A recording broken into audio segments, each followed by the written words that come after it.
The All-Tech Media Group, a full-service video production, advertising, and marketing company.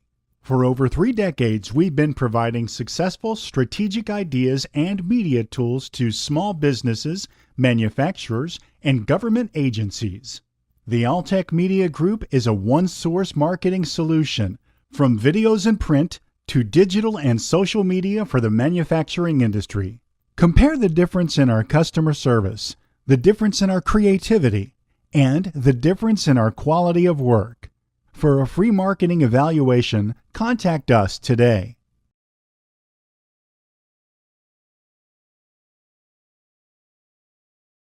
Welcome to the first of our 2 Murrieta Chamber of Commerce candidate forums. I look forward to these every couple of years because it's always fun and it's an opportunity for the community to meet the candidates. This year's going to be a little different. This is the first time we'll be voting under the new districting system, which means while you don't get to vote for everybody up here, we think it's still important for you to see who is running, kind of get a measure of the candidate, and know that that's who you'll have to deal with should they get elected, even if they're not in your particular district. So we are fortunate this evening to have 5 of our 7 candidates with us. Ryan Haggerty and Scott Vinton were not able to join us, but we have Jonathan Ingram, Harry Ramos, Joshua Knight, Christy White, and Warren Konishak. And actually, the middle 3 folks are running for the same district. Jonathan is running essentially unopposed, and Warren is running against Scott Vinton, who is not with us this evening. So with that, I'd like you to, if you could stand and join me in the Pledge of Allegiance, that would be terrific. I pledge allegiance to the flag of the United States of America and to the republic for which it stands, one nation, under God, indivisible, with liberty and justice for all. Thank you. Okay, this is the way it goes. The candidates drew numbers for their seating order this evening. Each candidate will go with 2 minutes for their opening statement. I'll be the moderator, and then I'll ask them a series of questions. The first question will go to the candidate in the first chair, and each candidate will have 1 minute to answer that question, and then each candidate down the row will have the same opportunity, and then the second question will start with the candidate in the second chair, and so forth and so on. At the end of the questioning, each candidate will then have 1 minute to wrap up for their final and closing statement. And Mr. Patrick Ellis from the Murrieta Wildomar Chamber of Commerce will be our efficient timekeeper this evening, and he has a timer down here, and he has signs that he'll hold up saying, you've got 30 seconds left, you've got 10 seconds left, and please shut up, it's time to leave. No, he is much nicer than that. So, okay. So let's go ahead and get started, and we'll start with a 2-minute opening statement. We'll start with Jonathan Ingram. Green light, right? Green light. Good evening. No, you're right. See that light is still on.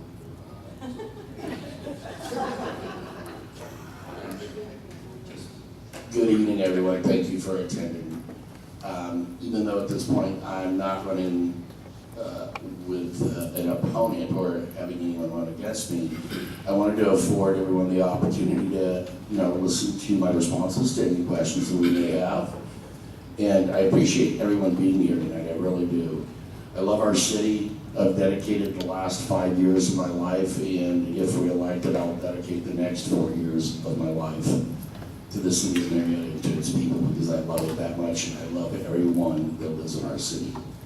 We have a great city, and I think it's a unique experience. I've learned a lot over the last 4 years. There's a big learning curve for becoming a council member. You think you know a lot, and looking at my colleagues sitting out here, they all laughed at me the first couple of times we were in meetings, and somebody told me it's going to take 120 days to do something. I went, really? And I think Mr. Long remembers that. So there's a lot to learn, and I acquired a taste for shoes because I've stuffed my foot so many times in my mouth over the last 4 years. So I look forward to the next 4 years if I'm reelected. Thank you for attending this evening. Mr. Ramos. Good evening, everyone. My name is Harry Ramos, and I am honored and humbled to be here with everybody. Thank you so much for coming out and taking your time out of your schedule to listen to us plead and beg for your support. I'm a transplant. I'm originally from New York City. The United States Marine Corps brought me out here in 2005. I've lived in the city since that time frame. Up 2006 is when I purchased my house. I've lived in District 2 during that 10-plus year period. I am a small business owner. I've had several businesses throughout my life. As far as education, I went to Regent University. Major was business management, a minor in government, and I also have an associate's degree in hospitality management. I won't take up too much time because I'm eager to get these questions going, but again, I look forward to engagement and I'll stick around afterwards for any further questions. Thank you. If you could also do me a favor and just state which district you're running for. I do apologize. I can't believe it must be out of practice. Again, my name is Harry Ramos, and I am running for District 2. Mr. White. I'm used to speaking without a microphone, if that's okay, in court. Can everybody hear me? Yes. Oh, you're recording it? Okay, sorry. First off, I'd like to thank SRCAR for hosting this forum. As previously stated, my name is Joshua Knight, and I'm a candidate for the District 2 seat on the Murrieta City Council. I am running to preserve the quality of life for the citizens of Murrieta. I have been an attorney for 14 years, and I believe I would be a positive addition to the City Council. My wife and I moved here 10 years ago, and when I got a job for the Riverside County Public Defender's Office. I am currently assigned to the Writs and Appeals Division, and in that capacity, I help attorneys, my office, and the county deal with complex legal issues. And I hope to bring the same legal and problem-solving skills to City Council. I've been interested in local issues since growing up in North County, San Diego. And I have been a lifelong public servant working with Santa Cruz, Kern, and Riverside counties. And I've been applying for Murrieta commissions since 2000 and attending City Council meetings since 2010. And I have been giving back to the community as a youth soccer coach for the last 4 years. My legal background, coupled with my love for our community and desire to make Murrieta a great place to both live and work, enables me to represent and serve the people of District 2 and Murrieta with honor. To listen to the views of its residents, address our community concerns, and provide solutions for the challenges that we face. It would be an honor and privilege to represent District 2 and Murrieta. Thank you. Mr. White. Good evening, Mr. Wunderlich, Mr. Ellis, fellow candidates. Is that working? No. Maybe you trade it. Okay. Green lights? Okay. Is that better? Yes. Good evening, Mr. Wunderlich, Mr. Ellis, fellow candidates, and our esteemed audience. My name is Christy White, and I'm a candidate for Murrieta City Council District 2. In 2002, I moved to Murrieta Valley from Pasadena because of work and horses. I'm a Southern California native who has been lucky to live in Mexico City, Australia, and London. I previously served as a volunteer treasurer for a homeowners association and successfully led the HOA back into legal compliance with state laws. In 2010, I went back to school and earned my Bachelor of Arts degree in management from the University of Redlands while working full-time, so I know how to work hard and get things done. In 2015, I proudly purchased my home in Murrieta. I'm close with my brother, who's a fire captain for the City of Orange in Orange County. Some of you know me as a volunteer court-appointed special advocate for a foster child, as a sworn officer with the Riverside County Juvenile Court where I defend innocent children, or as a City of Murrieta Commissioner for our Parks and Recreation Department. Some of of you know me because you've seen me at many city council meetings during the last 2.5 years. Today I'm the manager of corporate and community relations for a nonprofit, Brandon University. I represent the School of Business and the School of Education, where I have the privilege of helping those entering the teaching profession. In this role, I work closely with the County of Riverside, the County Workforce Development Board, various economic development teams, and more than a dozen unified school districts across 4 counties. Those that know me value my ability to fact-find, do deep research, and be an independent yet critical thinker. I love our city of Murrieta, and I'm proud of our city's accomplishments during the last 27 years. Tonight you'll learn about my vision, platform, and why you, the citizens of Murrieta, should elect me as your city councilwoman, District 2. I'm Christy White, and I humbly ask for your vote. Thank you. And Mr. Konishek. Hello, I'm Warren Konishek, and I'm running as a writing candidate for District 5. I'm in the real estate business, and I'm hoping to apply my business experience to the city. I have a degree in social and behavior sciences from Palmer College. I was born in San Diego. I've been in California my whole life, and I'm hoping to represent you guys. All right, we'll start with some easy questions here. The city's forecasting a budget shortfall if Measure T is not approved this fall. If that happens, the council will be faced with some tough decisions on how to balance the budget. What would you suggest as a way to address this, and which, if any, city departments would be first to see these cuts? We'll start with Mr. Ingram. That was the easy one, huh? I'll remember that, Chief. Anybody that knows me knows that I'm philosophically against taxes. Measure T is an important thing that is needed by our city. A lot of people have asked me over the last month, why did you vote for that? It was a 5-0, and the council was conscientious to why we're doing what we're doing. I don't think there's a member on the council that wants to impose taxes on anyone. The state of California is unilaterally taking so much of our money, our redevelopment money and other things. 30 seconds, wow. That's a hard question to answer in 30 seconds. We need this money. There's a multitude of other things that we're looking at and exploring. It's not going to be the savior, but it's going to help us move things forward. So we don't need to cut resources that are imperative to our community, that our community needs. It's important that we work together and we figure out how to make this happen, and that we generate income that stays in our own city. Mr. Ramos. Okay, so trying to directly answer the question. I think first, in my first run as an elected official with the city of Murrieta, it's important to highlight that during that time period, we did not use or budget for emergency contingency funds, and we actually had about $15 million less in revenue as we do now. That process definitely opened my eyes and taught me on how to prioritize. The number one priority for the city is public safety. So we have to make sure that the police and fire are fully funded, code enforcement is fully funded, and then we have to make the tough decisions from that point on.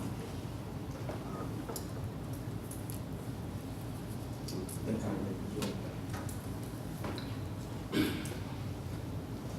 I'm going to kind of echo some of Mayor Ingram's comments. I think that Measure T is critical for our community, and I know that any tax is felt by our community.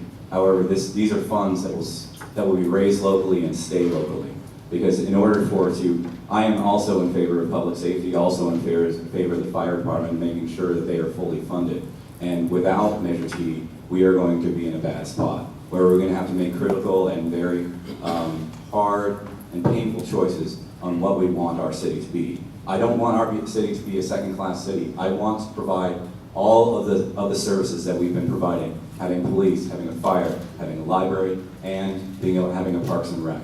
And I think that Measure T is a critical thing that we need to pass. Thank you. Is property tax revenue enough?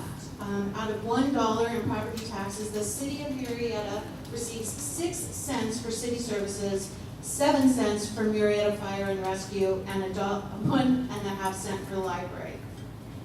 There is going to be a deficit of over $2 million projected in the 2017-2018 fiscal year and $3.669 million in the 2008-2019 fiscal year. So in order to maintain our quality of life and protect our citizens, have good response time, keep our city safe, we must pass this sales tax measure. Thank you. I'm normally against taxes, but we really need Measure T because it'll provide the safety we need for our community. We need faster response times. I want Murrieta to be the safest city in our nation. And I believe this extra funding will do that. I think we should add about 2 minutes on that question. Okay, not my shot. Yeah, learn to be concise, precise, and, yeah. Next question, we'll start with Mr. Ramos. Murrieta is currently exploring options to annex additional land currently in the city's sphere of influence. Under what circumstances would you support additional annexations? Must it bring residences, be commercially viable? And what if it requires additional police and fire resources, that sort of thing? All the above. It is an economics game in determining which areas, the ones that are already in our sphere of influence, to grab them. I think that it really comes down to the economy, what type of businesses are able to be built in that area that can sustain the services that are going to be needed for that area. However, land is not growing on trees. We are kind of landlocked, and any opportunity to grab land, I think it's vital that we definitely consider doing it if we want to keep on growing and be able to develop. I will say, I'd like to go back to the other questions. I guess I'm the only one here which is not in favor of Measure T. If you look at the projection of income, the real issue with Murrieta is not a funding issue, it is a priority and spending issue. So I'm out of time, so maybe I could revisit that in my closing remarks. I am not in favor of Measure T.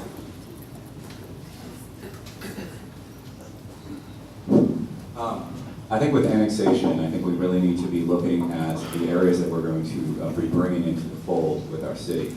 And if the services, if the increase in services that we're going to need to pay for is going to be paid for by the area that we're going to annex. And I think that while it's not an immediate thing that's going to happen, I think that once the French Valley area or the area near Briggs actually does develop the commercial businesses there, I think there was a Lowe's that was planned there. And once they start adding to the city coffers, I think that annexation would really be a good idea.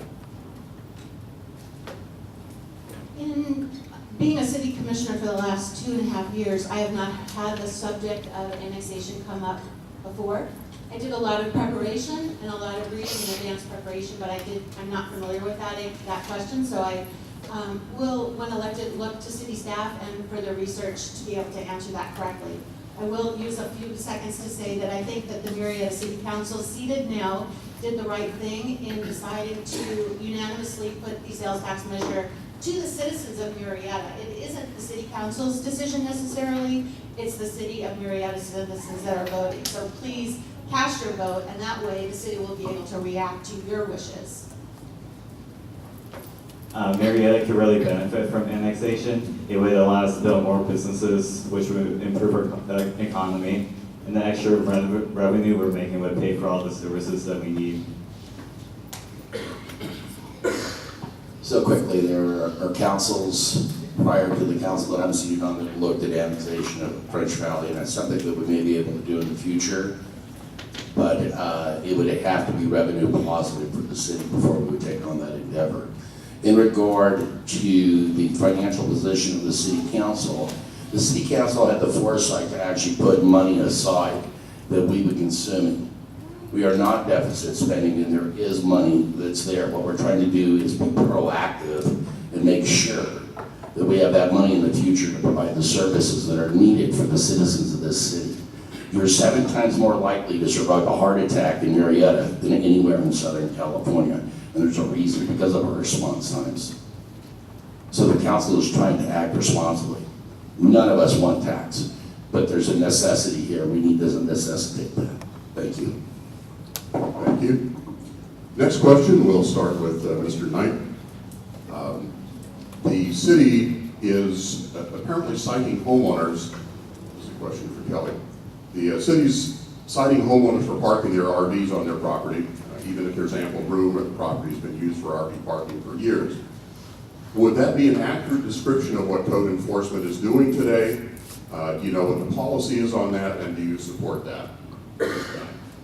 I think this is a difficult issue, and in canvassing the neighborhoods for the election, I've heard about this, and it's a very complicated issue because there are property law issues with the houses being sold to people as RV parking, and then there's also the people relying on the fact that the city has not been enforcing this for 5 to 10 years, and also there's because of the issues that are coming up because of the code enforcement not being consistent, the city needs to work with homeowners in trying to find a solution to this problem, be it helping the homeowners with the permits for with permits for the damperings for RVs to be brought up, or assisting and or educating the community about the issues of having RV parking that goes on to the sidewalk and infringes on ADA problems. Thank you for that question. I know it's really important to a lot of our residents here. I think that code enforcement is a reactive. It doesn't go out and seek to find violators. Code enforcement responds to calls. Having said that, I have spoken with our city manager, Kim Summers, several times regarding the citizens' concerns and issues, and understand that there's a meeting with about 5 representatives of the group that's concerned and has been exercising their collective citizen rights. So that meeting's coming up. There definitely needs to be improvement in some of the ways that code enforcement has handled things. Better communication, collaboration. No citations have been given, only warning letters to start the discussion. And the treatment, I'm sure, from the city is going to be fair and reasonable whenever all the parties get together. I'd be in favor of this. I think the city needs to work with homeowners to find the solutions to this problem. There needs to be improvement made to the code, but I think we would figure it out. Christy actually did a great job on that. You articulated that well. I'm impressed. Very complicated situation. It is complaint driven. Property rights are purchased when you purchase your property and you're zoned for specific things, but your neighbors also have a right to quiet enjoyment. And if you wake up and the Berlin Wall is built in your backyard, you may be a little shocked. But that's caveat emptor, right? Buyer beware of what somebody can have or not have on their property. And realtors and people that sell property, with all due respect, Mr. Wunderlich, don't give those entitlements. The city sets those policies. just saying. So again, we are working on it. I know Councilmember Lane and Councilmember Long are very interested in this, and so is the city. We're trying to find equitable solutions to a very difficult problem. This is a complicated issue, and it is not necessarily driven by the city code, but actually state law in reference to RVs. Talking about realtors is appropriate here. I think that when you're purchasing property, we rely on a lot of the information that's given to the realtors, and I think it's important that you're given all the information up front. All because there's a driveway or a space for it doesn't mean it's actually allowed in that area. There has been fines since I was on the city council, but this is complicated. I think the city council has to give decisive actions and not keep on putting it off and directly address this issue, because missed signals are going out in the different areas of the city. I completely agree with comments that were made previously. I am glad that the voters do have the right to vote on any issue, and I think that we all have to agree that we have to follow the will of the people, such as Measure E that passed with 67% of the citizenry vote that we have not implemented. We can't pick and choose. Thank you all. Next question. In other forums, we'll start this with Ms. White. In other forums I've been to in the past cycles in other cities, there's always a discussion about public safety and the pros and cons of contracting services from others. In retrospect, do you feel the city's decision to keep those services in-house was the right decision? And part two, would you support our services being contracted by other municipalities? I absolutely would not be in favor of our police and fire services being contracted out. One of the great things that keeps Murrieta safe and our quality of life so high is that we have our own police and fire representing us. 70% of our firefighters live in the city of Murrieta. They have skin in the game. They want your kids, they want your families, and our environment to be safe. That means short response times because we control a lot of the factors that contribute. Other people live in outlying areas and their response times, they've told me, are markedly longer than ours. So it is imperative to just our makeup to have our own police and fire, and it's a wonderful attraction here in Murrieta, and I support it wholeheartedly. I think it is the right decision. I think the services should be contracted out as long as the job gets done. I don't think it matters if it's contracted or not. I had to take a deep breath on that one. No, I love our fire and police departments, and you owe me $1 for the skin in the game comment because I trademarked that for this. I love our police and fire departments. They are the bomb. They're there for all of us. Our response times are amazing. Do I think that we could share dispatch and help with other cities if they would need that in the future? Yes, if we felt that we could accommodate that. But absolutely not. I will never, ever vote to get rid of our department or to be a contract city. It just won't happen.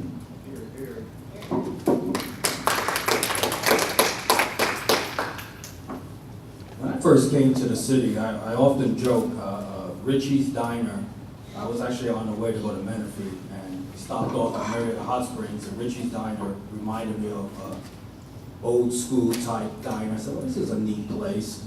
And I purchased a house while I was still on active duty, but the firemen had pancakes. They made pancakes for the community. And being from New York City, I'd never seen that type of community engagement. It felt like a small community, it felt like family, it felt like family. So 100%, I think for the character and the feel for the city, we need to keep our PD and fire. It does not make sense to form a JPA. We cannot support it. It would change the dynamics. Not only would it change the dynamics, it would be just a totally different entity. We would lose control ultimately, and there's nothing that we would get in return. A lot of the cities would not be able to afford, just like they cannot afford the sheriff's department services. So we will be fronting the bigger end of that bill. From my experience, I have a unique experience on judging law enforcement, I guess, is that the Murrieta Police Department does an excellent job. And the Sheriff's Department, I would hope that they would be at higher standards. And so I would not be in favor of contracting with the sheriffs. I think that the Murrieta PD is really a unique, and the fire department, provide unique services and excellent services to our community. Also, in regards to contracting out to other cities or other areas, I think that, we would have to weigh the benefits of that. If we had a fully funded police force that wasn't already stretched as it is now, then it could be a very realistic decision. However, we aren't to that bridge to cross yet. So I am in favor of not doing it at this present moment, but if we do get fiscally healthy, then we could. Thank you. Thank you. Next question, we'll start with Mr. Konishek. The question is, why does Murrieta have a districting system? I think it's to better represent every part of Murrieta, and so I think it makes it each district more accountable. And I'm in favor of splitting up into 5 districts.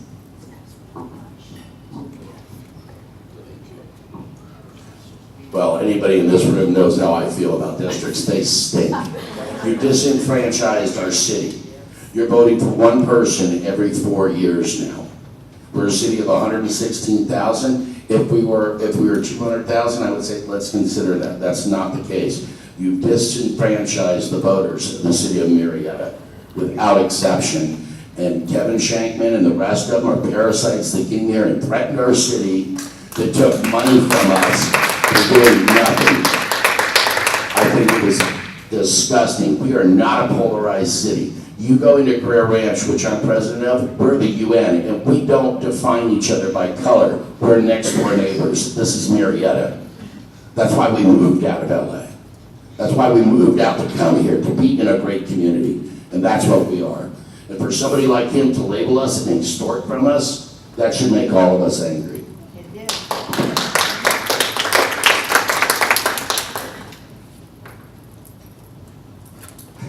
So I agree with Jonathan's statement completely. When I was on the city council, I did not support districting. I did not vote, even consider districting. I think this is one of the bigger mistakes for our city. The idea that districting actually allows for more diversity and that it helps minority groups is actually disingenuous and not true whatsoever. If you take a district of, let's say, 500,000 people and you have 100,000 minorities in one district, ultimately, that 100,000 minorities now only have one vote. There is no incentive for the other districts to even go into those communities. So thus, you will always remain a minority on the city council. It makes absolutely no sense. We do not have a minority district in Murrieta. We're diverse, we're too small. It makes absolutely no sense to have districting in our community, and I do not support it. However, vote for me, District 2. I'll do my best. I respectfully disagree. The founding fathers actually, when they were writing the Constitution, proposed that there would be a congressman for every 30,000 people.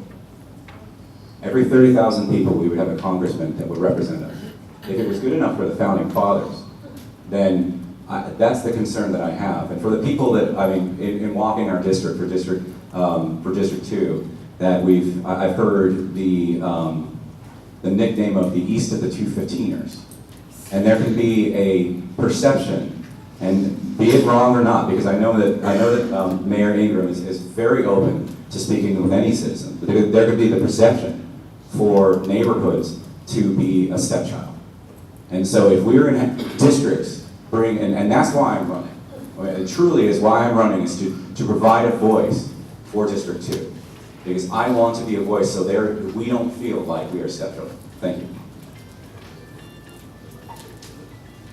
My fellow candidates, Ingram and Knight, sorry. I was going to call you by your first name, sorry. Josh. And Mr. Ingram made some very good points that I concur with. I disagree with the other candidates' statements. I think looking forward, as much as I think there's a problem with having districts, there is also some opportunities that it brings to the Murrieta City Council. When elected, the 5 council people, including myself, hopefully will be able to set a path of how we want to have the districts work in our favor. We don't have to make it franchise. It can be an opportunity for us to have a deeper and richer conversation with citizens in those areas, and we can take a bad situation and make it better. It's up for us to design how we want that to work, and the citizens' input will really be valuable in shaping how the outcome of our district situation will be in the years to come.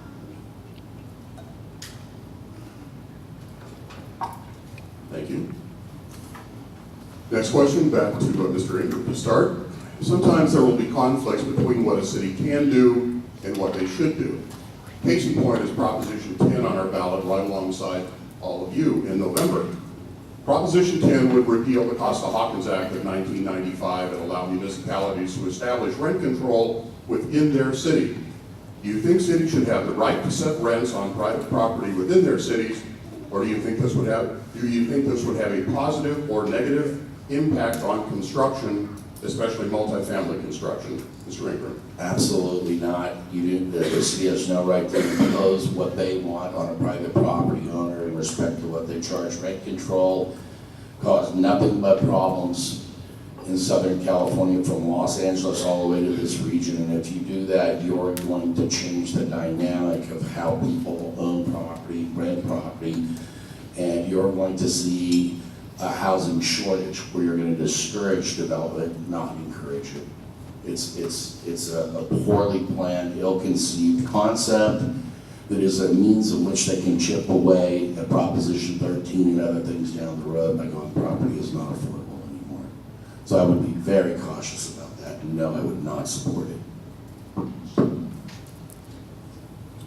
It actually increases the amount give the city the authority to go beyond the state, in many cases mandated requirements within a community. They already give cities a lot of incentives, developers a lot of incentives to build affordable housing, rent control housing. I am not in favor of it. I think what would happen is a lot of cities, every city will be impacted differently depending on the makeup of the community, but then you won't have no consistency as you have turnover with the city councils. In certain cities like LA or San Francisco, you will see it heavily implemented in one area, and you will actually start forming ghettos likely as you run out of areas to spread it across the city. So in a way, it will kind of promote, in my estimation, some form of redlining in a lot of cases, because where are you going to put all the extra affordable housing at? And ultimately, you wind up putting them in one corner of the city, which is creates a lot of problems right here. I don't really see rent control as being an issue in Southwest Riverside County. I think that the market should really dictate the rates for rent. And I think that if the owners actually raise the rent to levels that are too high, people will look elsewhere. I'm not in favor of rent control. I don't think that our area needs it. But other cities are completely different, but those are different situations, and we should be focusing on Murrieta. Thank you. I would just like to say that in preparation for this, I was told there would be no ballot measures discussed on tonight's questioning, so. Who told you that? Someone who I relied on for good information.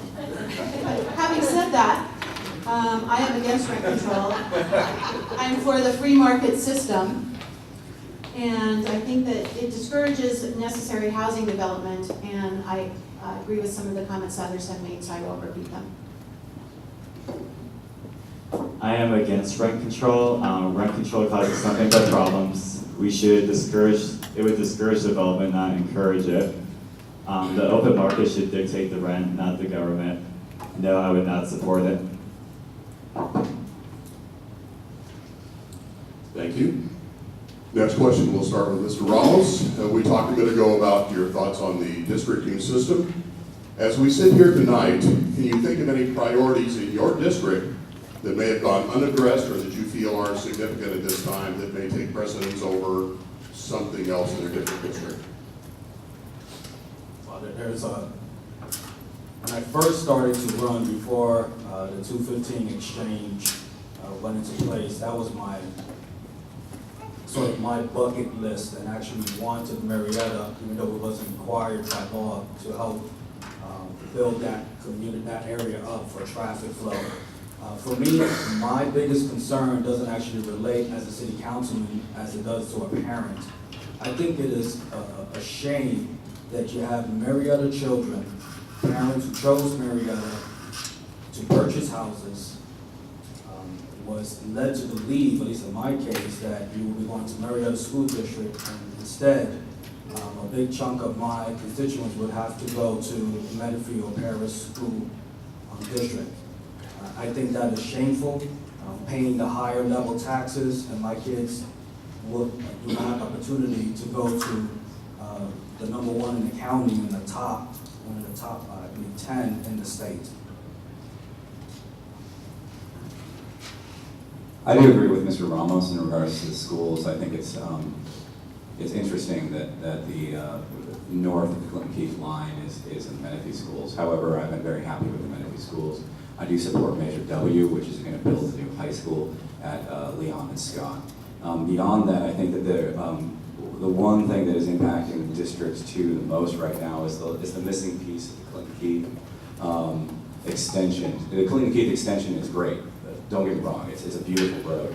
However, the getting to it is very confusing at this point in time, and it can cause traffic delays on Winchester going north, where people can be lined up for close to a mile. So we need to address that sooner than later. Thank you. Issues in District 2 that I have thought about are homelessness, being able to be responsive to all communities within the district, being fair, transparent, and accountable, maintaining excellent call times for police and fire in all the outlying areas of the city, with our 5 fire stations especially, traffic issues, and lastly, illegal trash dumping in certain outlying areas. I agree with Mr. Ramos. I support Measure W, and I think the Clinton Keith extension is great. I really do, but I think it makes it harder to get to.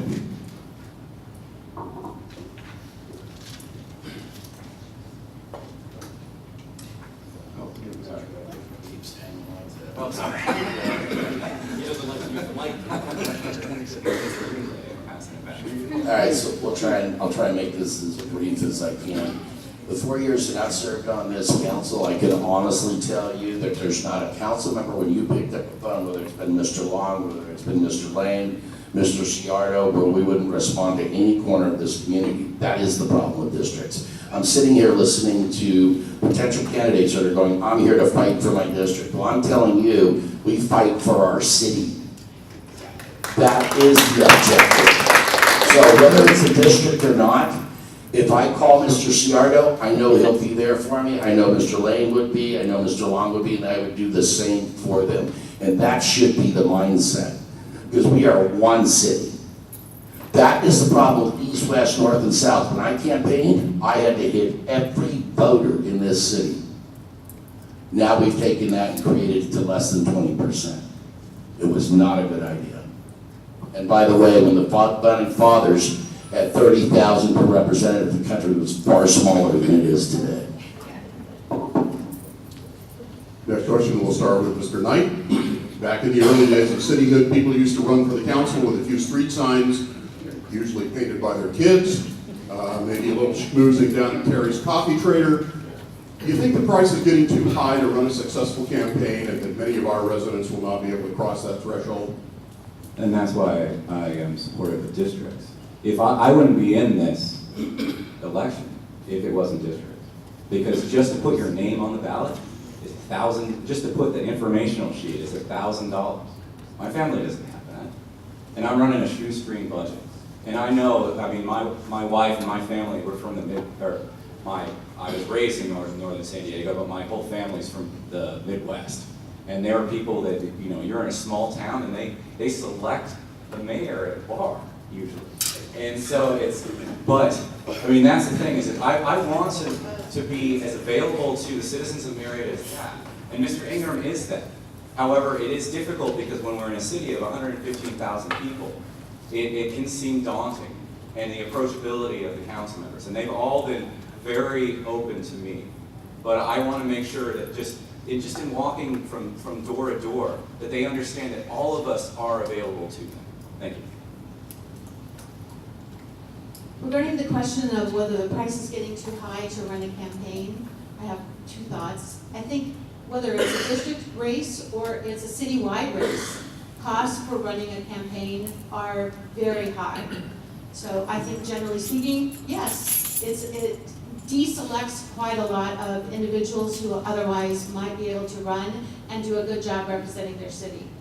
I don't know the answer to that. That would take a major overhaul in order to even change it, even in the districts. So it is. Having said that, I want to say that I feel I've been very fortunate in having supporters give me small contributions and otherwise to be able to run a campaign because they believe in me in District 2 and for the city of Murrieta. So while it is expensive, I think there is a way to get your message out and to work with the citizens to get support and make the grassroots campaign that I'm running work so that I will be elected. Thank you. I don't think so, but I'm really glad that we have districts because it makes it more affordable for everybody because we have a lot of those people to reach.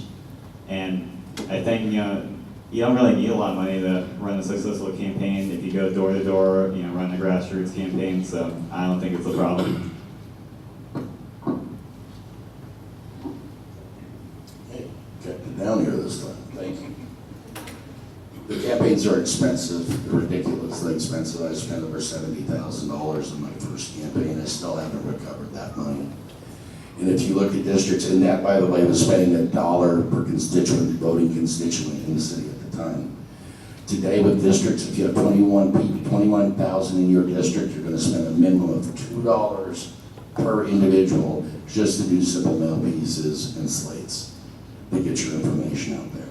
I knocked on 20,000 doors. I made 250,000 phone calls the first time I was elected. I did not give up. It's a lot of work, and it's an honor, so it's well worth working for.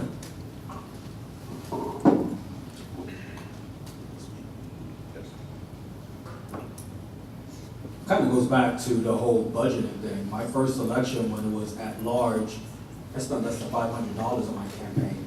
It's all a matter of the effort and the volunteers and the people that you connect to. 115,000 is a very small community.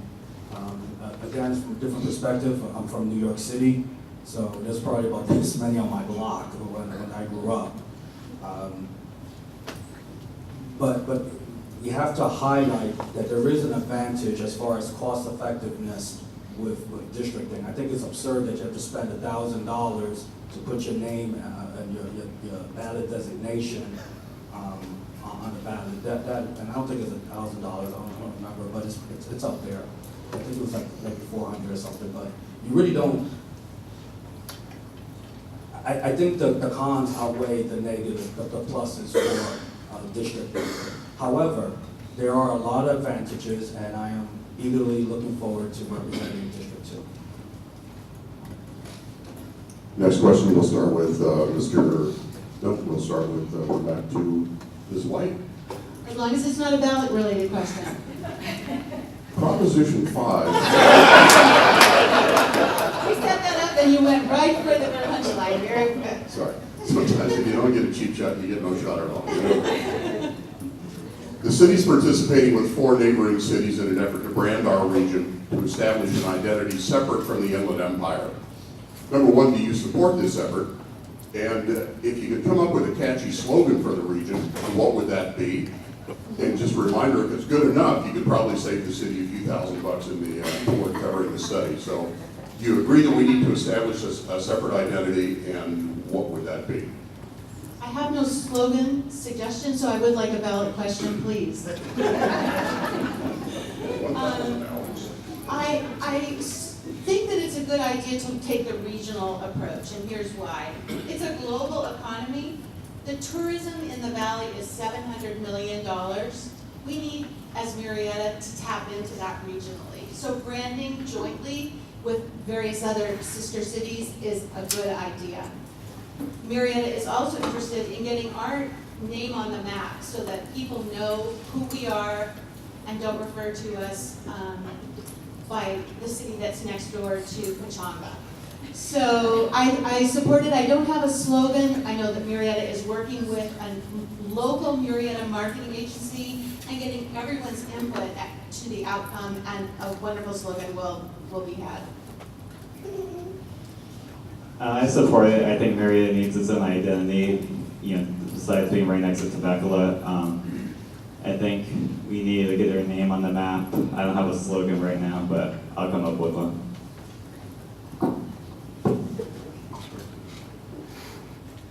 Ready? Absolutely. My slogan is, we're not the Inland Empire.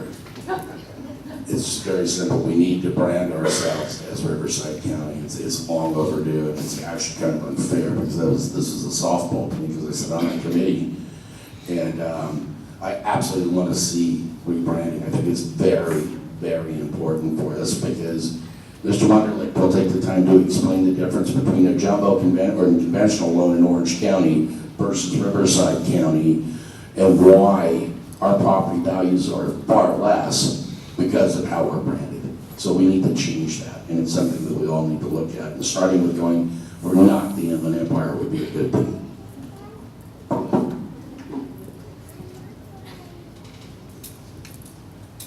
It's cheaper to shop in Murrieta. That would be my slogan. It is, your regionalism is wonderful. Absolutely, if you can combine resources and increase your buying power, I am in full support of it. However, I'm running for Murrieta City Councilman. I want Murrieta to be number one. I want the individuals who are going to wine country to stay in our hotels because it's cheaper to stay in our hotels. I want them to, they forget their socks, to shop at our Walmart because it's cheaper to buy here. If you live in Menifee and you want to buy a refrigerator, come buy it in Murrieta because it's cheaper to buy it in Murrieta. We can capture, we don't have many destinations, but we can capture the neighboring tourism by having attractive lodging facilities, eateries, and again, it's cheaper to buy in Murrieta. So that would be my slogan off the top of my head.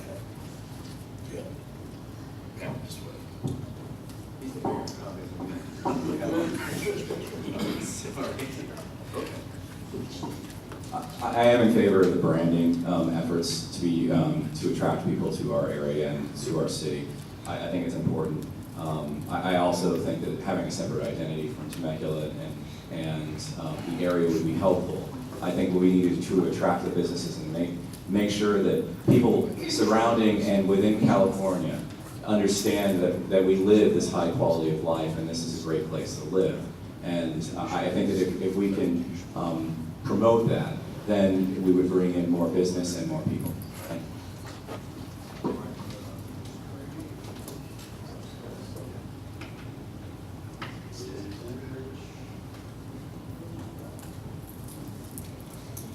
you. Okay. Proposition question? No. No. Coming up in a minute. There's several propositions, like 10 or 11 propositions, so we can keep you hopping on that. Next question, we'll start with Mr. Konishak. Temecula, that's kind of a follow-up to the last question we had on branding, but Temecula's kind of got a monopoly right now on the tourist trade with the Pechanga, the wine country, some signature events. Lake Elsimore's done a good job with its Green Extreme, sports capital of the world, attracting major events. What do you see as Murrieta's claim to fame, a signature event, or a reason for people to visit and stick around to spend a few bucks with our merchants? I think they'll want to shop at Murrieta because we're so cheap. We're smaller than Temecula, and we're less known than Temecula, which I think is more interesting. And check out a place that nobody really knows about compared to Temecula.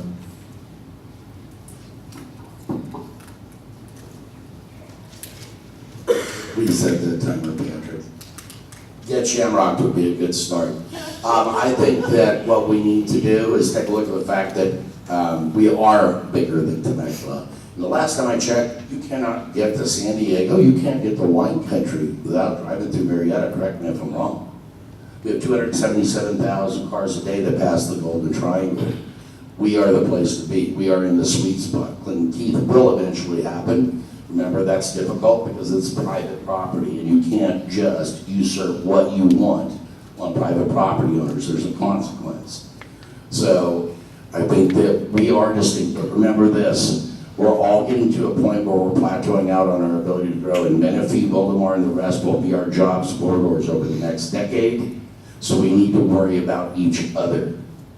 It is a region. It is not just Murrieta or Temecula anymore. It cannot be.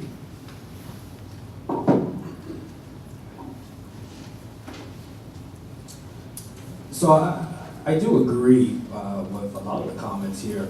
I do want to stress, again, I'm not against regionalism. I actually voted when I was in office to create that exploratory and the group, the private group in conjunction with Murrieta Chamber to look for catchphrases. I'm not against us working together. However, at the end of the day, we need to stop looking with envious eyes at our southern neighbors or our northern neighbors, and we have to be our own self. We have to look within. We have our own character, our own personality that I think is a plus. People do want to live in this community. It's one of the safest in the nation. The schools, for those who can go to Murrieta schools, they're wonderful. I think we have to look within and find our own voice, our own identity. And absolutely, when it's possible, we can work with the neighboring cities.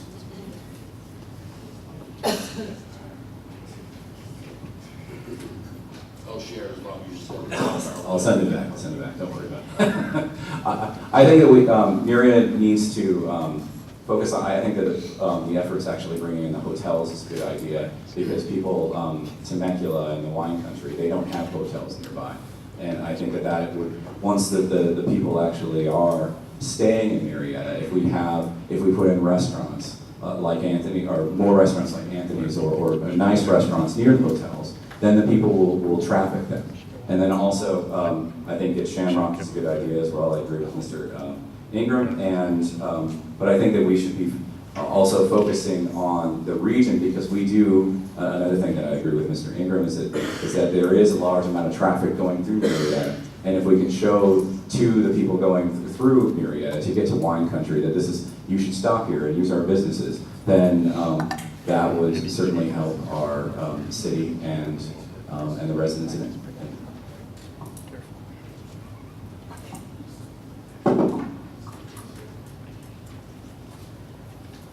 In Murrieta, we have the nationally known bicycle tour. We have now our second year in Town Square Park, the Susan Komen Run, and we also have the famous Get Shamrocked event. I think that Murrieta now has the hotels to support people coming to our community and town for signature events. We're also looking for more things to come in. I personally know of someone who was a semi-finalist at the Innovation Center's Shark Tank contest who has an adventure park that is being discussed in certain ways that we can facilitate that being brought to the city to drive more traffic and adventure and fun things for people to come here to Murrieta to participate and do, as well as families to participate. So I think that we are on the right track and can only, with our economic development department and team and resources, do better and better in that area.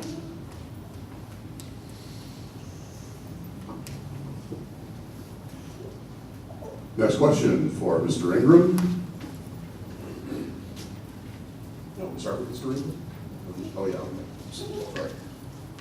Numbers getting confused up here. If you had a colleague on the council that you felt was out of bounds ethically or acting in a manner that would reflect badly on the city, how would you handle a situation?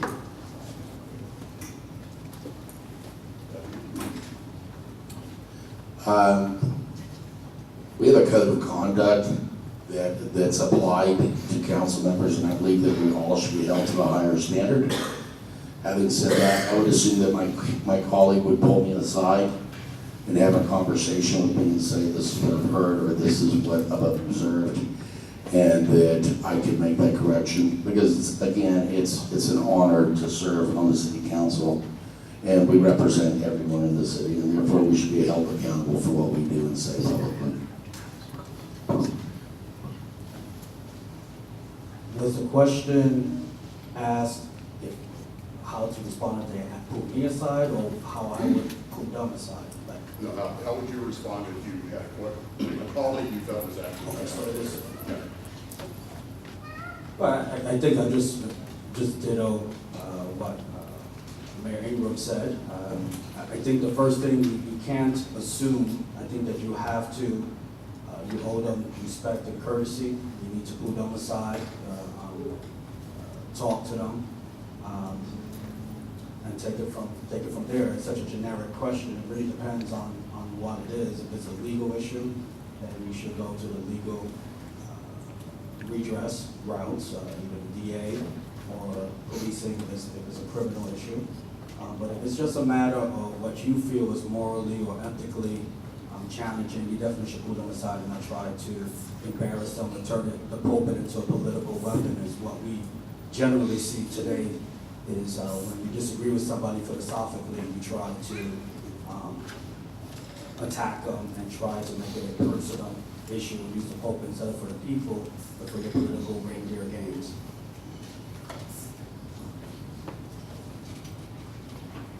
In my employment, we do have ethical issues come up, and we have different ethical duties in the law. However, the code of conduct, I would certainly bring it up to the colleague and point out that both the ethical conduct that I think is both questionable, and also but we're kind of limited with the Brown Act and having a full-on intervention from all of the council confronting the individual. But I think that we at least owe them the courtesy of saying this is a problem before actually taking further actions. Beyond that, I think that as council members, we are held to a higher duty, a higher ethical standard, and we need to live up to that standard, both in how we treat each other and how we respond to these issues. My rule of thumb that's worked for me in professional or personal settings is to always address my concerns directly with the individual involved, before going preferably to other people and discussing a situation. I think that we are called to a higher standard, and the code of ethics, integrity, transparency, accountability are all come into play with a colleague who would be out of bounds. I pledge to uphold the code of ethics and conduct, and you can count on me to do that. And one of the things personally that made me decide to run for city council and invest my time and to be a servant of the citizens of Murrieta is that I felt a personal calling to be my highest self, to bring my best level of integrity and my best self and skills to the city if I were elected. So I think that if a colleague were out of bounds, I would talk to them, and I would hope that they would do the same for me. I would talk to the colleague first in private, try to work it out, and it just really depends on the situation. If the person didn't respond after talking to them, then we have to see what happens after that.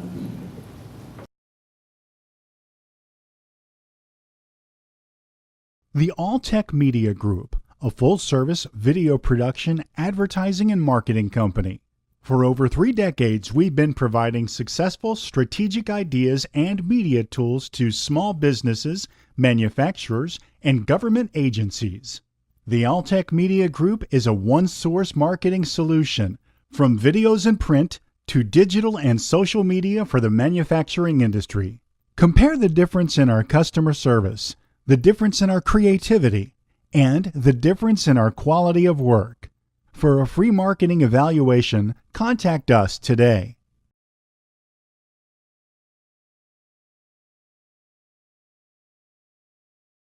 Next question for Mr. Ramos to start. In your opinion, does the city have a strong team in place? And what could you contribute to strengthening that team or revitalizing it if you feel there's some dysfunction? I absolutely believe that Murrieta has a strong team. I think the city manager is strong.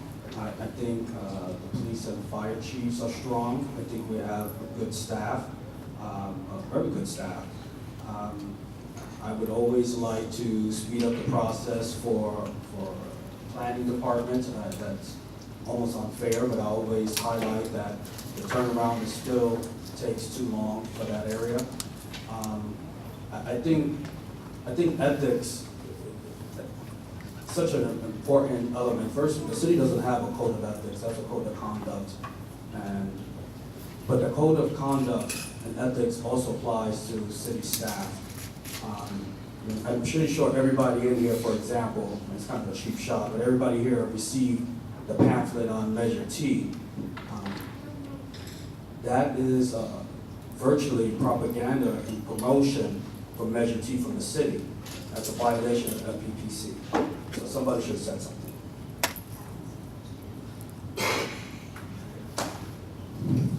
I've spoken with other city managers from other cities. A good family friend is I think he's an assistant city manager actually.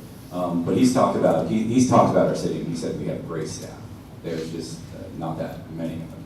And so we want to make sure that we keep up to the same standards of having such a good staff, a good team, but bringing in other team members are they're gonna be able to provide the same quality of service that we are able to provide right now.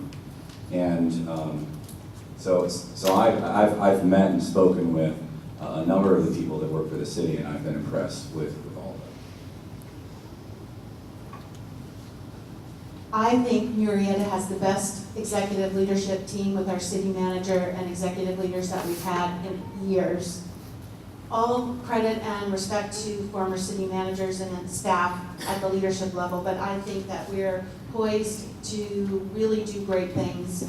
I really have nothing but respect for our city manager, and I also want to point out that our new Development Services Department Director, Jeff Murphy, who's now overseeing the combined amount of departments that were not previously in that area. He's overseeing planning, engineering, economic development, building and safety, public works, maintenance. And I think that was an astute way to reorganize the department. And Jeff has done more in his several months in city staff position and is doing a lot to make business-friendly decisions to bring more economic development into Murrieta, and I think we're poised for great success. And that is one of the reasons I'm running. I think that Murrieta has a strong team. We have good staff, a great city manager, strong police and fire department. I'm really impressed with everybody in the city of Murrieta. I've gotten a chance to know our city manager pretty well, and I think we just need to keep it up.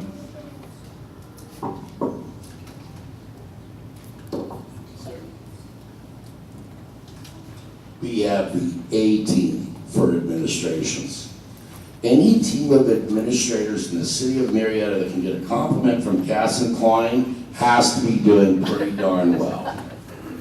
And I can tell you, Kim Summers, Ivan Haller, our staff do an amazing job. Yes, we've had some problems with attrition. We've had to cut back over the years. We're down about 60 employees, but we have an amazing team. Looking forward to working with them for another 4 years. And I think you're gonna see a lot of things that are gonna transpire in our city. But again, it comes back to, you need money to hire additional people. That's the way it works. So we build, we create, we get that funding in place, and we can expedite projects that will earn and keep money in our city.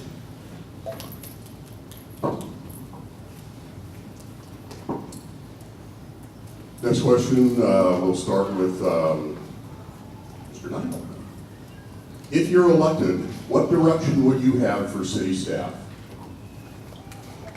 In general, I think that they're doing a pretty good job. I think that with the passage of Measure T, we would want to be growing healthily and making sure that the human resources are hiring qualified and quality people and not just increasing our numbers because we have the funds. Beyond that, I think with the city staff, I do think with the number, we do need more staff.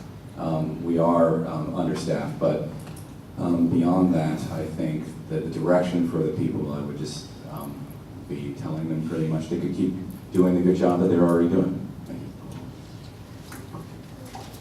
you. With regards to the directions for staff, one of the things that I am interested in is pursuing public-private partnerships, sometimes they're called P3s. Many cities across the United States are using public agencies and private organizations as well as municipal resources in the areas of parks, school, transportation, parking lots. And I think that's an avenue that I've personally studied quite a bit, and I would like to work with our city manager and possibly staff on implementing that to the benefit of Murrieta.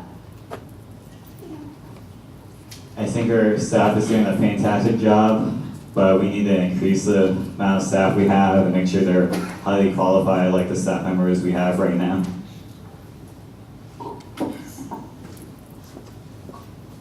Repeat that question, Mr. Wunderlich, one more time, please. If you are elected, what direction would you have for city staff? None. We are not a general law city. We're a managerial form of city. We as council members set policy, implement policy, and hand it off to our city manager which then brings it to the staff. We may be able to talk to department heads and have a conversation, but it's not our place as council members to mess with city staff. That's why you have a city manager.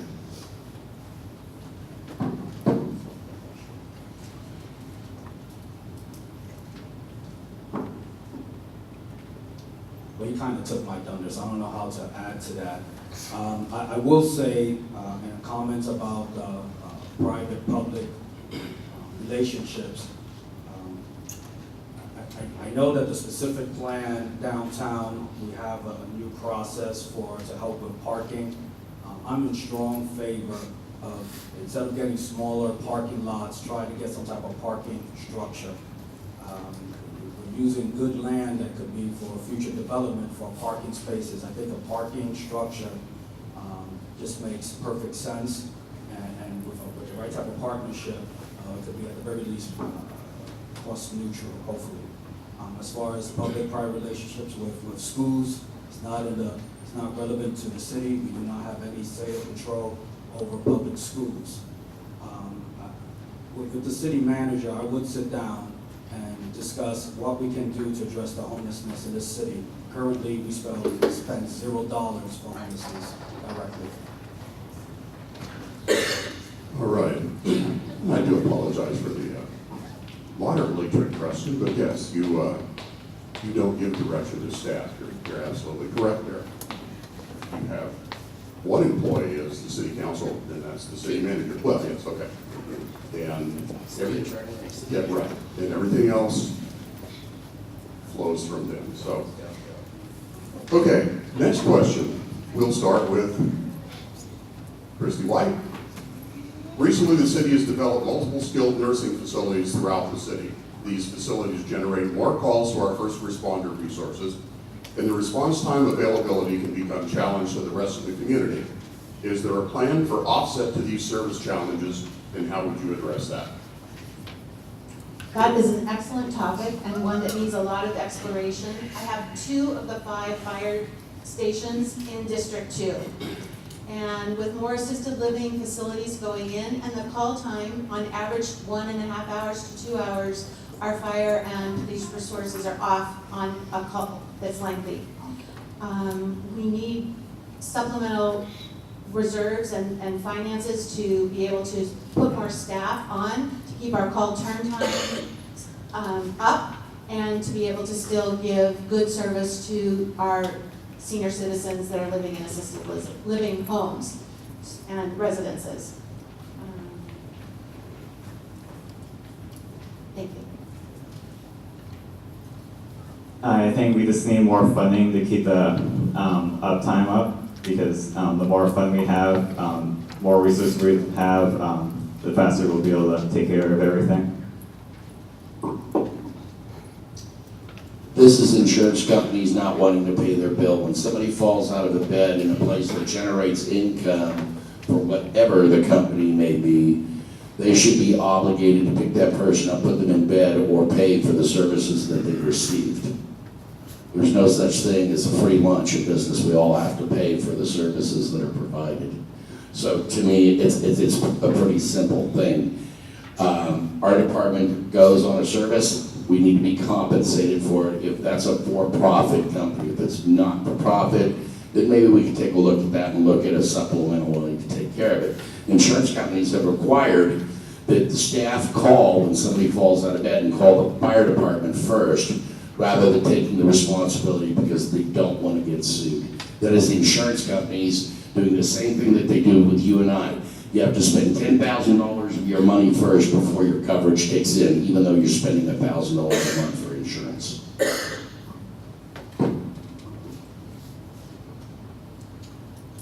I think that we have to, looking at the resources that we have to address the fact that we have to demand and negotiate a better contract with the county services, for ambulance services. A lot of times, we're kind of getting double tapped, and kind of handing what we're doing, handing the baton over while we respond in record times to stabilize the patient, and it kind of gets handed off, and you wind up getting, in a lot of cases, double billed for ambulance services. So that's a problem.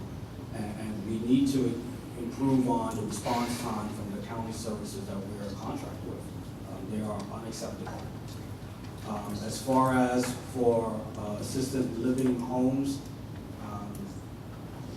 we have to look internally, and it just does not make sense that we have to start up a full fire engine or a ladder to respond. We look for other faster ways to and less affordable ways to respond.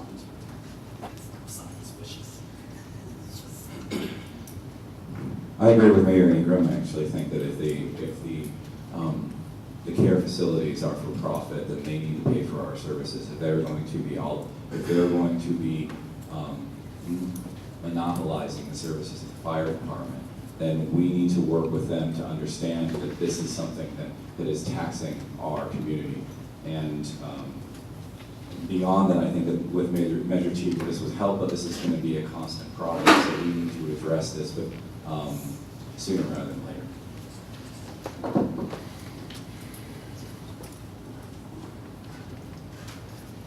Okay, we'll start this with Mr. Konachek.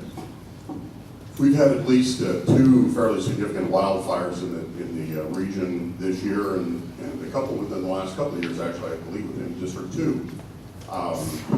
Community resources, and obviously the city budget is still recovering from the 2008 recession. Do you have any ideas or plans to mitigate these challenges, and is there a funding mechanism to offset these expenses? I think we just need to continue funding whenever disasters like this happen, and I feel like Measure T will actually help this because we're putting more funding towards our fire department here, and I think that's what you need to do.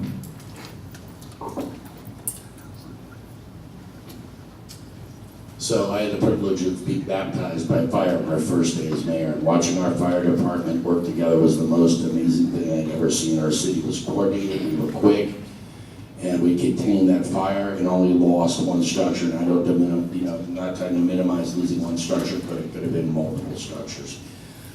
As the Regional Conservation Authority Chairman, we're working now on wildfire programs and policies with Mayor Ron, Mayor Benoit, and others throughout the region, which we're working on now to look for additional funding. Our fire district does a phenomenal job on a daily basis. And just so you know, we don't have a sphere of authority over the contracts with the ambulance services that are provided because we are a fire district. And if you want to get a little clarity on that, you might want to talk to the fire department before they leave because they're here.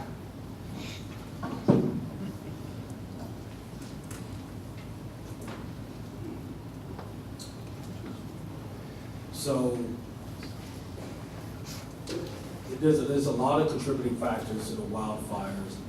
I can start with, for many who don't know, Prop 57 is no longer a violent felony to start a wildfire, even if there is bodily or actual fatality caused by it. And that's one. A lot of the conservation processes that leaves the overgrowth and pretty much the fuel for the fire, that needs to get addressed. I think the question was about funding, am I correct? So and a lot of these questions about business and stuff, really the answer is the free market. Our job is to try to make the process as easy and straightforward for businesses to come to our city and more importantly, to stay in our city. So that way, our tax revenue and our development fees and all the revenue generated by the cities, we can then decrease it and use that to pay for the services. I think this kind of comes back to Measure T, partly, but I think that with wildfires, my family's from North County, San Diego, and we've evacuated a number of times from our house. And it really, with fire, especially with brush fire, it's important to have weed abatement. It's important to have a buffer between the wildlands and homes. And we need to enforce that because it really does make a difference if there is a setback from the chaparral and a house. And I know that weed abatement is not a really sexy topic, but this is something that it is important to get fires under control before they burn down residences. And beyond that, I think that San Diego has also gone to using roaming engines for areas that are subject to wildfires, where we can have a response time of getting on top of the fire, especially in those dangerous times like Santa Ana's. That was a good answer. I do not have a plan yet, but I am very proud and humbled to be endorsed by the Murrieta Firefighters Association, and I will work closely with them and gather their input on having a comprehensive plan and strategy when I'm elected to District 2 and for the city of Murrieta. Next question for Mr. Ingram. We hear a lot these days about VRBOs, short-term rental properties, the advantages and disadvantages that they bring to a city. What does Murrieta currently do with VRBOs, and what, in your opinion, should be done going forward? What's the acronym for RPOs? Vacation rental by owner, short-term rental properties. At this point, I don't know of any policy that we have really regarding them. Personally, I think when you're looking at vacation rentals and short-term rentals, that if somebody has a property they can rent and they're not disturbing their neighbors, a condo, something that would be located maybe on the plateau or that area, that they should be able to. But I think at some point you have to look at whether it's licensed and whether we're going to be able to regulate it and enforce it. That's a different mechanism. It's like talking about wildfire. It's very difficult to regulate something that's sporadic, and it doesn't have to be a person, it could be a lightning strike, right? So we have to start figuring out these policies as we go along. And this is a new thing over the last 5 years for our city. You see a lot of it in the beginning, but you're seeing more of it now. This is a hot button issue because, quite frankly, the state is trying to figure out ways to increase their revenue tax stream. They want to have, if you look at it, it is a direct competition to the hotel industry. If you look at your hotels, you have the certain taxes that greatly benefit the city in the amount of the percentage that they get back from it. So we have these short rental vacation properties that kind of takes away from that income. Personally, as a property owner, if you're not violating the law, your tenants are not violating, disturbing the neighbors, I see nothing wrong with it. The same thing with Uber. They're trying to regulate Uber. It falls in the same line of how we're going to regulate and make money, extra money on property owners. This is not something when going from door to door and talking to people in the district, I haven't actually heard this as being a major issue. I think that it's so long as the people are able to rent it without disturbing their neighbors, I think that should be fine. However, once there actually are abuses, then we need to start regulating it, and the city has to step in. I also, I do agree that this impacts our hotels. However, I don't really see this as that big of a market in our area. With regards to RBO and short-term rentals, I have two thoughts. Generally, I'm for less regulations, and I'm for all types of economic development, including small home-based businesses. I think that the bigger the government, the smaller the citizen, so I'm definitely for less regulation. However, I think that my second point would be that I'm for business licenses, and that the RBO or short-term rental families or property owners would also be a member of our Murrieta Wildomar Chamber of Commerce, and that will round up the situation very well. Patrick happy. It's a direct competition to the hotel industry. I think the less regulation, the better. Government's the problem, not the solution. And so I think there shouldn't be any regulations to it. All right, next question, starting with Mr. Ramos. California is frequently referred to as the Recovery Riviera. We have a proliferation of transition homes, halfway houses, recovery houses, and so forth, which can crop up inside a neighborhood. So again, I'm wondering what sort of regulation does Murrieta have? What options do you have, and how should these be controlled? This really should be more than a minute question. So this is totally opposite of what we discussed earlier. First, Murrieta has virtually no say in this industry. This is state regulated. We have, I want to say, absolutely no control over it. The only enforcement tool that we can have possibly would be code enforcement. There are limits on how many living souls can be inside of an apartment. But then again, you would have to try to catch them, if you will. It can cause a disruption if they're managed properly. Let me back up. We, as a Christian, I think you have to be compassionate. Many of these people are doing this willingly and want to recover from it. If they have the nurse on site and their requirements, which are kind of lax in the state, it can be done properly. Would I want necessarily to live across the street? There might be my whole Christian statement out the window because I have 5 young kids and I would be concerned about it. But the ones who give a bad name is the ones that are not managed properly. Maybe we really need to manage the negative impacts of these homes, if there are any negative impacts. And I understand that there is a need for these facilities. I mean, I certainly wouldn't want one near me, however. But so long as they are respectful and actually following the rules, not impacting, not violating any of our municipal codes, not violating any laws, then I guess we have to deal with them. However, if there are negative impacts, we need to regulate them. Again, as a commissioner for Parks and Recreation, I haven't come across this topic, nor in my research and due diligence preparing for tonight. I didn't study this. I don't have an opinion on this tonight, but if elected, I will give it a lot of consideration and a lot of research time. So I'm not going to weigh in on that. As long as no laws are being broken or any codes being violated, I see no problem with it. This is a human issue. This is not just a regulation issue. This is about children, adults that are addicted to opiates. We have 50,000 people in our country die in the last 2 years from fentanyl and opiates. I had a 27-year-old nephew that went home who was addicted to meth, walked in, sat down, had dinner with his fiancee, walked into his garage, put a shotgun in his mouth, and killed himself. We are not taking the time or the effort that we need to help our children, our soldiers, and others. We cannot just abandon them.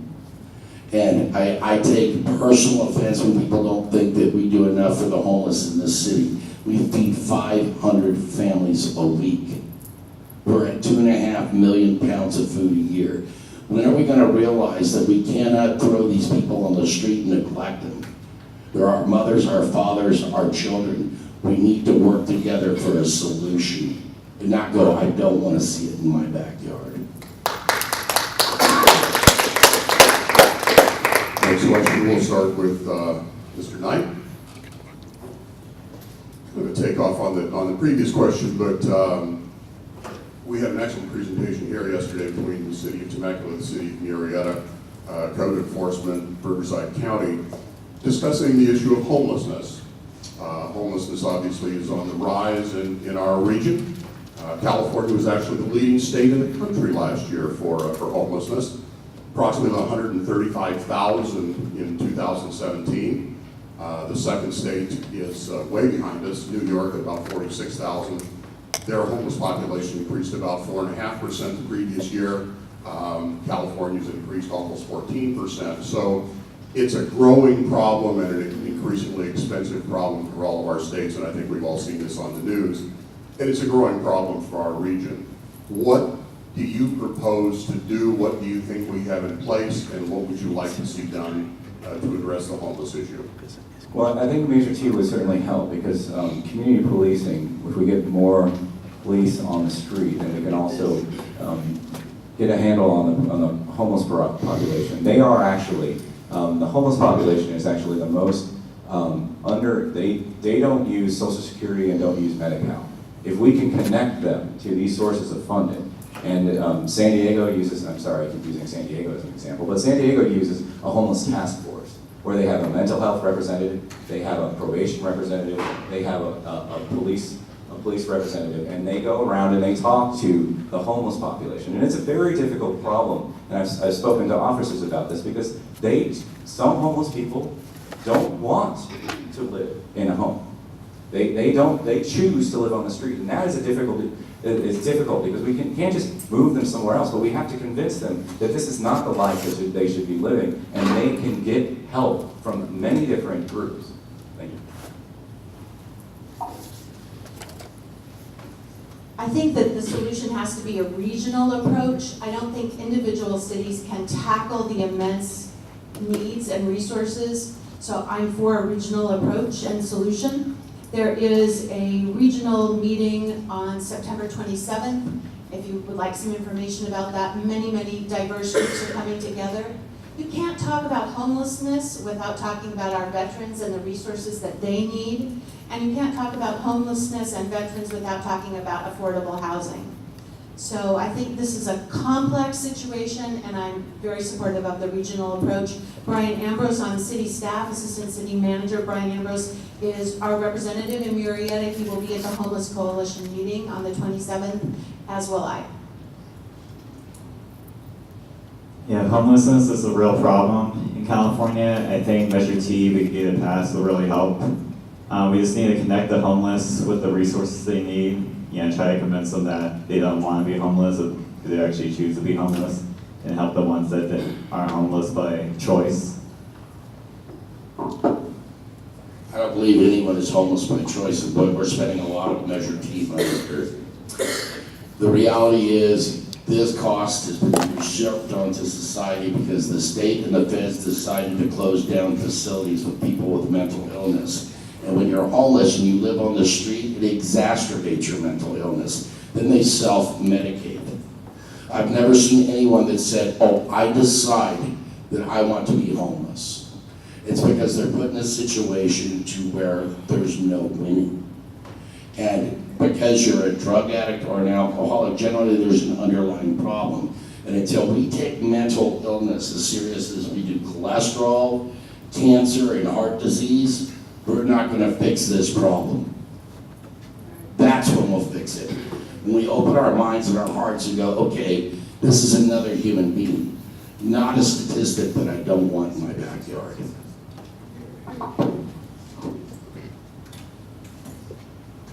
One thing I love about Jonathan is his passion. Always admired that about him. The truth of the matter is, homelessness will not be solved by government. And we have to recognize this. One of the biggest regrets was I voted to form this regional coalition. And I have to tell you, it has epically failed. The reason why I know this, the numbers have increased. It's been in place now for going close to 3 years, and it has failed. I went on we was playing some Christian music in Temecula. We rented out a park. We had trucks full of food on a Saturday, and the police department tried to arrest us because we had the audacity as Christians to try to feed the homelessness. And it's because of this regional group that we put into place that they feel that government has the know-how to solve the homelessness problem. We all need to come together as a community, government, faith-based communities, to solve this. It's the only way this is going to work. Next question, we'll start with Ms. White. Housing is an issue for our state, certainly housing affordability and availability for our region, specifically with housing for the workforce, with the median home price in Murrieta floating toward $500,000. What can the city do to provide more affordable housing geared toward first-time buyers, teachers, veterans, and our own children?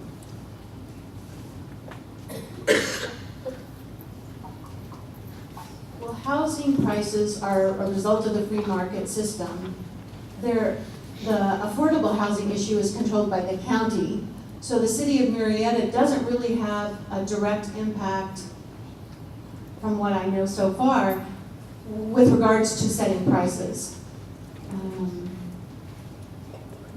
I don't have a more formulated answer on that, so that's where I'll leave it. Thank you.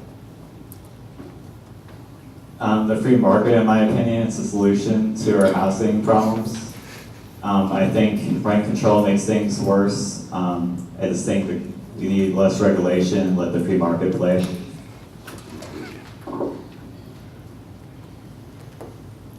They don't have enough housing, whether it's affordable, whether it's not affordable. Somebody made a comment to me the other day that you issued 4,000 permits last year in the city of Murrieta. I think you complimented on that, Mr. Wonderlicht. No, we didn't. We issued 333 for new homes. 2/3 of the 4,000 permits that were issued for solar panels, and the remainder for TIs and improvements. So that's an inaccurate, erroneous statement. We need to look at time to market. Markets take the path of least resistance. And until we modify CEQA and we figure out how to make it so that developers can come and do things without being tortured in the 18th century medieval sense of the word, you're not going to open the market up. And the more you build, the more affordable housing is. Absolutely agree.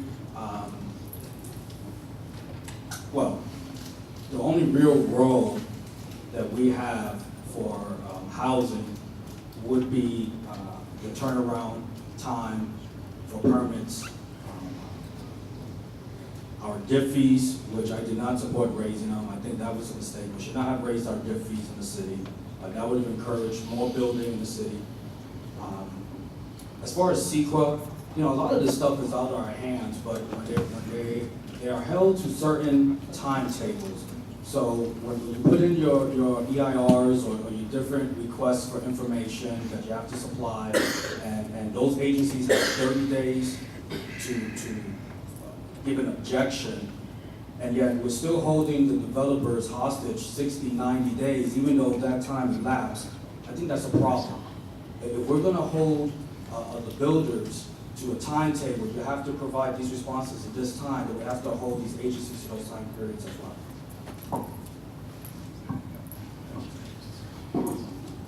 I agree that we need to make sure that the city works with developers and making sure that we have enough housing, both affordable and, as Mr. Ingram said, unaffordable. However, I think the market will drive it, but we want to make sure, because people are moving to our area for the quality of life, we want to make sure that we're not necessarily just approving developments here and there. We want to make sure that quality of life is still sustained by the people that are living in Murrieta. Thank you.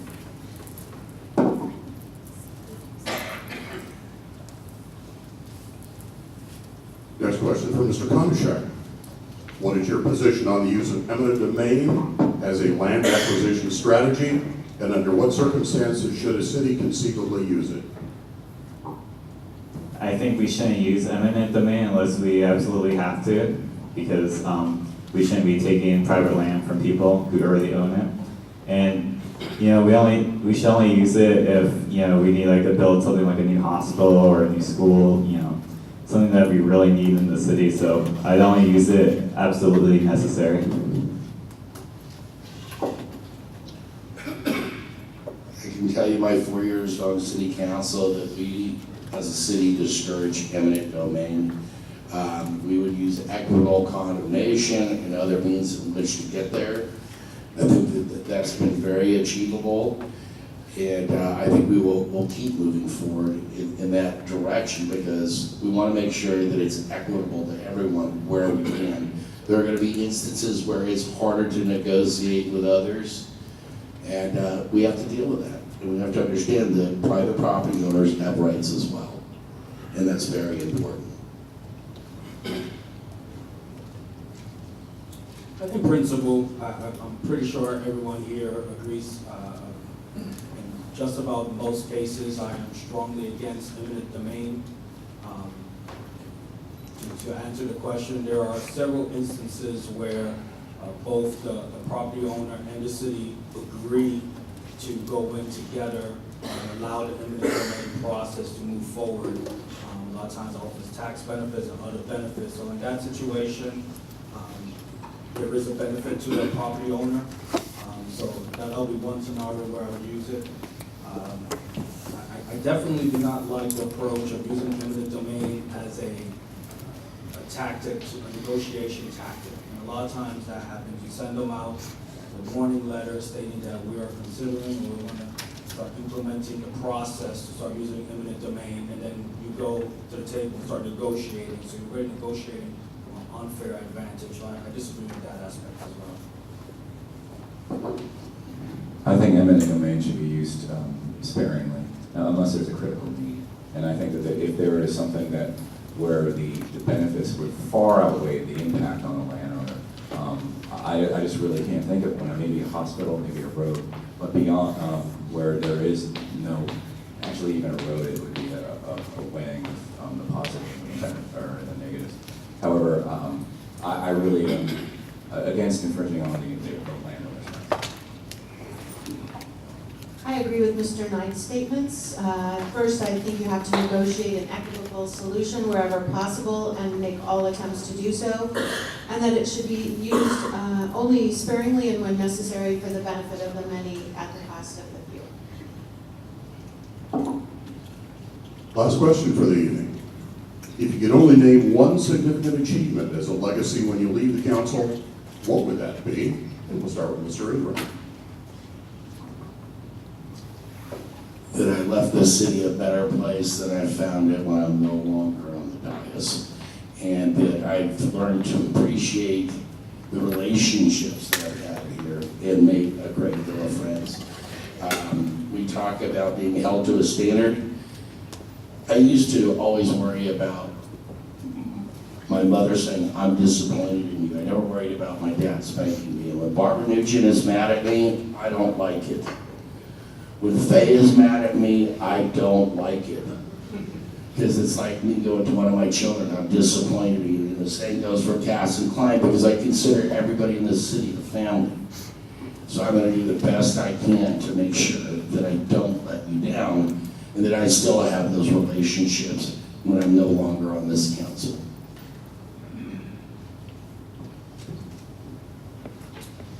I actually asked myself that question when I was first thinking about running. I would like to maintain, I think the city is really well ran. I would like to be a part of the legacy, a part of the team, a part of unity. That's something that I would like. I would like to keep fiscal conservative principles, smaller government, and maintain the quality of life that for the next person who moves in that attracted me to this wonderful city. So that would probably be my legacy, to keep the torch moving down the road. I agree with Mr. Ingram. I would really, the number one accomplishment would really be to leave the city in a better state than when you enter on the council. And really to make sure that your decisions are to the benefit of the citizens of all of Murrieta. Also and that would include just improving the standard of life for everyone that lives here, and providing the services that our citizens have come to expect. Thank you. I actually thought about this question and wrote down my response in case you asked it. So for the citizens, my legacy would include keeping our rural small town feel while we grow and develop, to maintain transparency and accountability.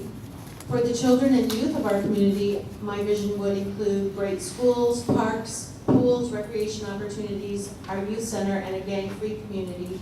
For families, my legacy wish would be a place where you and your families and your children's children can continue to live, work, and play.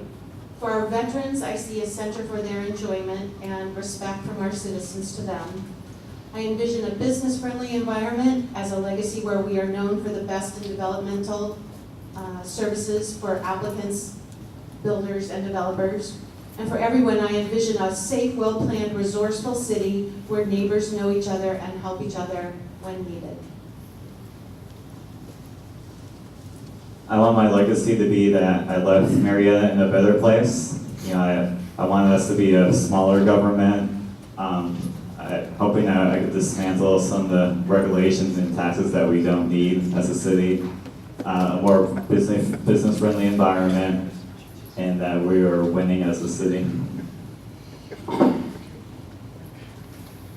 Now we'll start in reverse order with Mr. Konchak with your 1-minute closing statement. Sum everything up, tell us why we should vote for you. I think you should vote for me if you want smaller government, less taxes, less regulation, thriving businesses, an opportunity for everybody, not just a couple wealthy people. I just want to make Murrieta the best city that it could be. I want it to be the safest place that you could raise your family at. And I hope that you'll write me in for District 5. For District 2, I think Murrieta's total future is bright. We have good citizens, strong leadership, and the resources necessary to build our dreams. We need to leverage every opportunity that we have and explore lots of opportunities and build on the foundation that we have in the last 27 years. I haven't made any promises in my election campaign, but I will promise tonight to be fair, impartial, accountable, transparent, and to always work to do what's best for our city of Murrieta. Thank you. Thank you all for coming. I really think that this is the citizen engagement in our city is really what the founders were meaning when they were setting up the democracy that they did. I promise to provide thoughtful choices. I promise to do my research. I promise to help out in any way I can and be open and available to all citizens of Murrieta, not just District 2. And I promise also to serve with honor and distinction. And it would be truly an honor to represent District 2. Thank you. Likewise, thank you so much for coming out and listening to us plead our cases.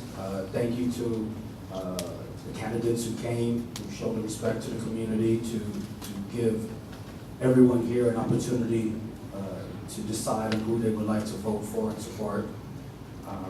I would love to have an opportunity to serve the community. I absolutely believe that outside of duty to God, I think serving the community is one of the greatest honors you can do.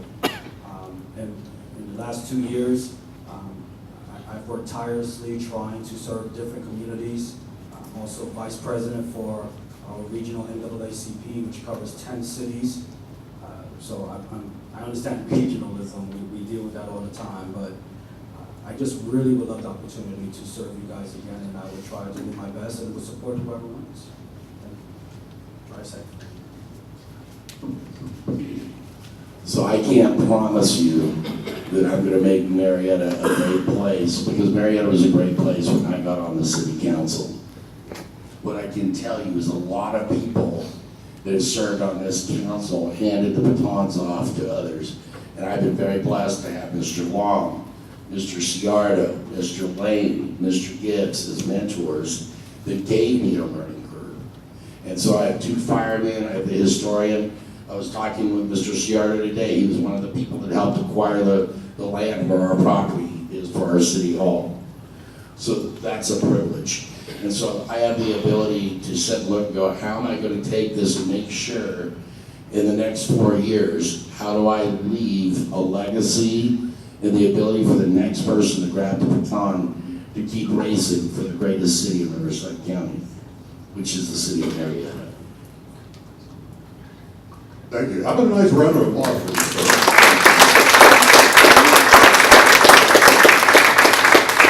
It's a thankless job, as they will tell you, to volunteer to help guide our city.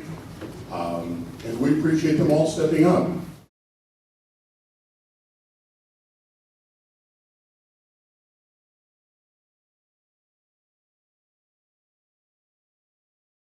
The All-Tech Media Group, a full-service video production, advertising, and marketing company. For over 3 decades, we've been providing successful strategic ideas and media tools to small businesses, manufacturers, and government agencies. The All-Tech Media Group is a one-source marketing solution, from videos and print to digital and social media for the manufacturing industry. Compare the difference in our customer service, the difference in our creativity, and the difference in our quality of work. For a free marketing evaluation, contact us today.